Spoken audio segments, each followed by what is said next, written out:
Welcome to ATP Report. I'm Barry Nussbaum. Our very special guest today is Brigadier General Reserve of the Israeli Air Force, Yaron Rosen. He's a contributor to ATP Report and a friend of our family, joining us from Israel live on this beautiful evening. General, welcome. Thank you. Good evening, Barry. Good to be here. I want to tell our guests a little bit about your career. You were an Air Force combat pilot with over 5,000 helicopter missions.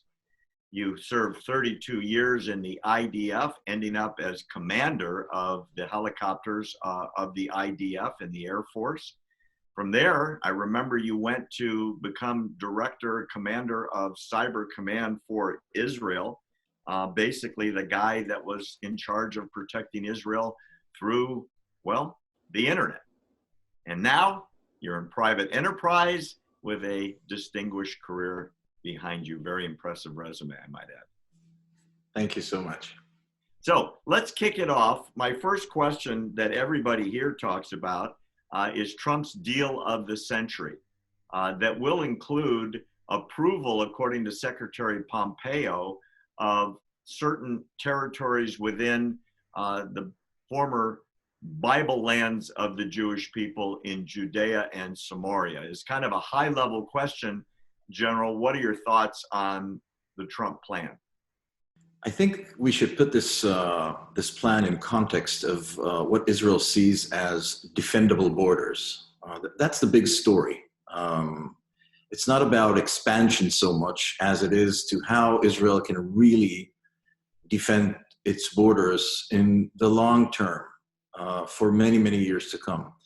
If Israel makes a deal which makes it hard later on to defend, because of the size, and size does matter in this case, you have to, even small problems, tactical problems, become strategic ones. Just as we saw during the Second Intifada and the First Intifada, before the protective wall was put in place, it was just impossible to stop the mad terror campaign that was going on from the Palestinian side. So tactical things become very strategic issues in the Middle East. So basically saying, again, going back to the context, Israel is looking at the long term and trying to define its defendable long-term borders. And that is basically the Jordan River. Now, Jordan has no claims over Judea and Samaria. So that is since the 80s already. They have basically given away, and they have no claims on this area. So it's only in the hands of Israel and the Palestinians to decide where the lines are, where the responsibilities are, and how we can both have a long-lasting peace. And I think the deal of the century essentially puts in place all the ingredients for such an agreement.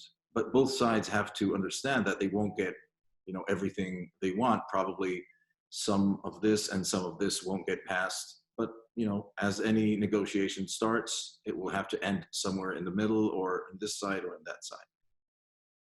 As many of our viewers know, I've done a number of shows where I've commented on the tour that I last got when I was in Israel. I remember being with my daughter on the highway that goes north. I think it's number 6 that runs along the wall, the barrier. And at the narrowest point, when you get out of the car and stand next to the wall, which on the other side of the wall, looking to your right, are Palestinian Arab villages, and to the left, you can see the Mediterranean. You can see the Tel Aviv power plant. The idea that missiles could be lobbed from right there that would destroy the central power station of the entire country of Israel is absurd. It's indefensible. You can see Ben Gurion Airport from the territories. And God forbid there was ever a grenade launcher or small rocket that targeted an incoming passenger jet. The loss of life would be catastrophic, and tourism and flights into Israel would end immediately. I know that's a major concern of both the army and the government, and political opponents of the current leadership in Israel all acknowledge the difficulty in figuring out how to protect Israel from terror that comes over the barrier. You have the same opinion? Yes, that's a very good point, Barry. I think it's important to understand this. The area you spoke about actually is really in the center of Israel, and it is 8 miles wide. I mean, that's it. Those are Israel's narrow shoulders, if you will. And that is why the importance of the Jordan Valley that's why it's so high. You have to be in control of the Jordan Valley as a border, as an international border for Israel, and every inch which is west of that. Otherwise, you cannot preempt terrorists from coming into Judea and Samaria. And we just have to look around to understand that it's impossible. We all see what's going on in the Middle East. It's not going to get better. It's not going to, it's not going to be, not in the next few decades. It's going to take decades to get better. So Israel just can't say, okay, it's going to be great because someone signed a piece of paper. It just doesn't work like this in the Middle East. Therefore, that is the importance of the security control of the Jordan River. Once you have control of that, and the Palestinian entity will understand that whatever it gets a great start, not to take care of the security, not to pour budgets on security, pour it on industry and developing the economy and education, not against Israel, but for peace. If they change that, and if they change the context, the story they tell their children, and they start developing themselves, they won't need us anymore. And they will be happy that we are taking care of the borders. That's what happened to Germany after the war. That's what happened to Japan after the war. So countries that don't have to take care of their security are actually better off, especially in the Middle East. So I think it's a much better idea.